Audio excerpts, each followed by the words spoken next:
Hello friends, നിങ്ങളൊക്കെ പാർഡേസ് ഹെൽത്തങ്കാനിലേക്ക് ഒരിക്കൽ കൂടി സ്വാഗതം. അപ്പോൾ ഇന്നത്തെ വീഡിയോയിൽ ഞാൻ നിങ്ങൾക്ക് പരിചയപ്പെടുത്താൻ പോകുന്നത് ഒരു പ്രത്യേകതരം പ്ലാന്റാണിത്. നമുക്ക് ഈ പ്ലാന്റ് നട്ടു വളർത്താൻ വെള്ളത്തിൻ്റെയോ മണ്ണിൻ്റെയോ ചെടിച്ചിട്ട് യാതൊരു ആവശ്യവുമില്ല. അപ്പോൾ നിങ്ങൾ ആദ്യമായിട്ടാണ് എൻ്റെ ഈ ചാനൽ കാണുന്നതെങ്കിൽ വീഡിയോ ഇഷ്ടമായി ചാനൽ സബ്സ്ക്രൈബ് ചെയ്യുക. നിങ്ങളുടെ അഭിപ്രായങ്ങളും നിർദ്ദേശങ്ങളും കമൻറ്റുകളായിട്ട് അറിയിക്കുക. നിങ്ങളുടെ ഫ്രണ്ട്സിലേക്കൊക്കെ വീഡിയോ ഷെയർ ചെയ്യുക. അപ്പോൾ നമുക്ക് വീഡിയോയിലേക്ക് പോകാം. അപ്പോൾ ഇതാണ് ഞാൻ പറഞ്ഞ എയർ പ്ലാന്റ്. ഇന്ന് ലോകത്തിൽ ഏകദേശം 600 variety type air plant available ആണ്. ഇത് അതിൽ ഒന്നാണ്. ഇതിൻ്റെ പേരാണ് സ്പാനിഷ് മോസ്. അപ്പോൾ ഈ പേര് സൂചിപ്പിക്കുന്ന പോലെ തന്നെ ഈ പ്ലാന്റുകൾക്ക് വളർന്നു വരാൻ ആവശ്യമായിട്ടുള്ള കാര്യങ്ങളൊക്കെ ഇത് വലിച്ചെടുക്കുന്നത് എയറിൽ നിന്നാണ്. അപ്പോൾ നമ്മളിത് വീടിനുള്ളിലും നമുക്കിത് നട്ടു വളർത്താവുന്നതാണ്. അതുപോലെ തന്നെ ഇൻഡോറിലും ഔട്ട്ഡോറിലും നമുക്ക് നട്ടു വളർത്താവുന്നതാണ്. നമ്മൾ വീടിനുള്ളിലാണ് നട്ടു വളർത്തുന്നതെങ്കിൽ നമുക്ക് എന്താണ് വേണ്ടതെന്ന് വെച്ച് കഴിഞ്ഞാൽ അല്പം സൂര്യപ്രകാശം കിട്ടുന്ന ജനലിൻ്റെ സൈഡിലൊക്കെ ആയിരിക്കണം ഇത് നമ്മൾ നട്ടു വളർത്താൻ ശ്രമിക്കേണ്ടത്. ഔട്ട് സൈഡിലാണെങ്കിൽ വെയിലുള്ള സ്ഥലങ്ങളിലായാലും കുഴപ്പമില്ല. അത്യാവശ്യം സൂര്യപ്രകാശം കിട്ടുന്ന സ്ഥലത്തായിരിക്കണം ഈ എയർ പ്ലാന്റ് നട്ടു വളർത്താൻ നമ്മൾ ശ്രമിക്കേണ്ടത്. ഇത് ഏകദേശം ഒരു ചെറിയൊരു തൈ ഞാൻ കടയിൽ നിന്ന് മേടിച്ചതാണ്. അത് ജസ്റ്റ് ഞാനിവിടെ പുറത്ത് ഒരു കമ്പി ഉപയോഗിച്ച് ഹാങ് ചെയ്ത് വെച്ചിരിക്കുകയാണ്. ഏകദേശം വളർന്ന് ഏകദേശം ഒരു 10-30 സെൻറ്റിമീറ്റർ നീളമായിട്ടുണ്ട്. നമ്മൾ കാണുന്ന പോലെ തന്നെ ഇതിൽ നിന്നാണ് ഓരോ അതിൻ്റെ ബ്രാഞ്ചസുകൾ വളർന്നു വന്നുകൊണ്ടിരിക്കുന്നത്. അതുപോലെ തന്നെ എൻ്റെ കയ്യിൽ വേറൊരു ടൈപ്പിലുള്ള എയർ പ്ലാന്റ് ഉണ്ട്. ഇത് നമ്മുടെ നാടുകളിലൊക്കെ പൈനാപ്പിൾ ചെടിയുടെ ചെറിയൊരു തൈയുടെ രൂപത്തിലുള്ള ഒരു എയർ പ്ലാന്റാണിത്.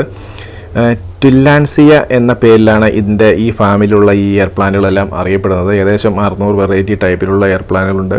അപ്പോൾ ചൂടുകാലങ്ങളിലൊക്കെ ആയി കഴിയുമ്പോൾ ഇതിൽ ഒരു ചുവന്ന ഒരു പൂ ഉണ്ടാകും. അപ്പോൾ നമുക്ക് ഇത് മണ്ണിലല്ല നമ്മളിത് നട്ടു വളർത്തുന്നത്. ഇതിന് വേരുണ്ടാവാറില്ല. നമ്മൾ എന്തെങ്കിലും നമുക്ക് ഡെക്കറേറ്റീവ് ആയിട്ടുള്ള എന്തെങ്കിലും ഒരു ചെറിയൊരു ഐറ്റംസ് ഉണ്ടെങ്കിൽ അതിൽ നമ്മൾ പശ വെച്ച് നമ്മൾ ഒട്ടിച്ച് വയ്ക്കുകയാണ് ചെയ്യുന്നത് ഇതുപോലെ.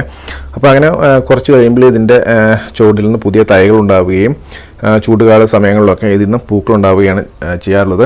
അപ്പോൾ ഞാൻ നിങ്ങൾക്ക് കാണിച്ചു തരാം ഇതെങ്ങനെയാണ് ഇതിൻ്റെ ഒരു തൈ നമുക്ക് വീടുകളിൽ ഒട്ടിച്ചെടുക്കുന്നത് നമുക്ക് നോക്കാം. പിന്നെ നമുക്ക് കുറച്ച് വെറൈറ്റി ടൈപ്പിലുള്ള എയർ പ്ലാന്റുകളൊന്ന് കണ്ടാലോ. അതുകൂടാതെ തന്നെ നമുക്ക് എങ്ങനെയാണ് ഡെക്കറേറ്റീവ് ഐറ്റംസുകളിൽ എയർ പ്ലാന്റുകൾ ഫിക്സ് ചെയ്തിരിക്കുന്നത്, എന്തൊക്കെ ടൈപ്പിലുള്ള ഡെക്കറേറ്റീവ് ഐറ്റംസ് നമുക്ക് അതിനുവേണ്ടി ഉപയോഗിക്കാം എന്നുകൂടി നമുക്ക് കാണാം. അതിനുശേഷം ഞാൻ ഇത് എങ്ങനെയാണ് ഫിക്സ് ചെയ്യുന്നത് എന്നുകൂടി നിങ്ങൾക്ക് കാണിച്ചു തരാം.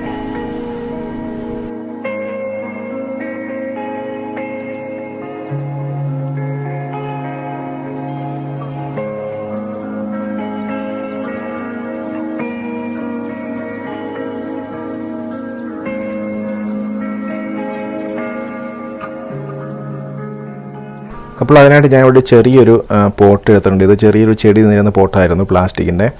അപ്പോൾ നമുക്ക് വീടുകളിൽ കിട്ടുന്ന ഏത് ടൈപ്പിലുള്ള ഡെക്കറേറ്റീവ് പോട്ടുകൾ നമുക്ക് ഉപയോഗിക്കാവുന്നതാണ്. അപ്പോൾ അതിനായിട്ട് ഞാൻ കുറച്ച് പശ എടുത്തിട്ടുണ്ട്. ആ പശ നമുക്ക് ആദ്യമേ ഈ നമ്മൾ ഒട്ടിക്കാൻ ഉദ്ദേശിക്കുന്ന സ്ഥലത്തേക്ക് കുറച്ച് പശ നമുക്ക് തേച്ച് കൊടുക്കാം. എന്നിട്ട് ആ ചെടി നമുക്ക് അതിലേക്ക് ജസ്റ്റ് ഒന്ന് ഫിക്സ് ചെയ്യാം. അപ്പോൾ ഇത്രയേ ഉള്ളൂ അതിൻ്റെ സംഭവം. നമുക്ക് ഇതുപോലെ ഫിക്സ് ചെയ്താൽ മാത്രം മതി. ഇതൊന്ന് ഉറയ്ക്കാൻ വേണ്ടി അല്പം നമുക്ക് വെയിറ്റ് ചെയ്യാം. അപ്പോൾ ഇത് കുറച്ച് ഒരു 3-4 മാസം കഴിയുമ്പോൾ ചൂടുകാലം വരുന്ന മുറയ്ക്ക് ഇതിൽ ധാരാളം പൂക്കളുണ്ടാവും. ഒരു റെഡ് കളറുള്ള പൂക്കളുണ്ടാവും. വളരെ ഭംഗിയാണ്. അതിൽ തന്നെ പുതിയ തൈകളും ഇതിൻ്റെ സൈഡുകളിൽ നിന്ന് ഈ മൂത്ത ഇലകളുടെ സൈഡിൽ നിന്ന് പുതിയ തൈകൾ പൊട്ടിമുളയ്ക്കുകയും ചെയ്യും. അതുപോലെ സ്പാനിഷ് മോസ് എന്ന് പറയുന്ന എയർ പ്ലാന്റ് നമുക്ക് ഇത്രയും കട്ട് ചെയ്ത് നമുക്ക് ഇതുപോലെ പോട്ടിൽ നമ്മൾ ഫിക്സ് ചെയ്യുകയോ അല്ലെങ്കിൽ എന്തെങ്കിലും കമ്പി വെച്ച് നമ്മൾ കെട്ടി വയ്ക്കുകയോ ചെയ്തു കഴിഞ്ഞാൽ നമുക്കത് ഹാങ് ചെയ്യുന്ന രീതിയിൽ വളർത്തിക്കൊണ്ടുവരാവുന്ന ഒരു വെറൈറ്റി ടൈപ്പുള്ള എയർ പ്ലാന്റാണ് സ്പാനിഷ് മോസ് എന്ന പേരിൽ അറിയപ്പെടുന്നത്. ഇതും വളരെയധികം ഭംഗിയുള്ള ഒരു ടൈപ്പാണിത്. അപ്പോൾ നിങ്ങൾക്ക് എല്ലാവർക്കും ഈ എയർ പ്ലാന്റിനെ കുറിച്ചുള്ള വീഡിയോ ഇഷ്ടമായി എന്ന് വിചാരിക്കുന്നു. നിങ്ങൾക്ക് വീഡിയോ ഇഷ്ടമായി കഴിഞ്ഞാൽ ചാനൽ സബ്സ്ക്രൈബ് ചെയ്യുക. നിങ്ങളുടെ വീടുകളിലൊക്കെ എയർ പ്ലാന്റ് ട്രൈ ചെയ്യുക. അപ്പോൾ ഇനി പുതിയൊരു വീഡിയോയുമായിട്ട് വരുന്നവരെ ബൈ.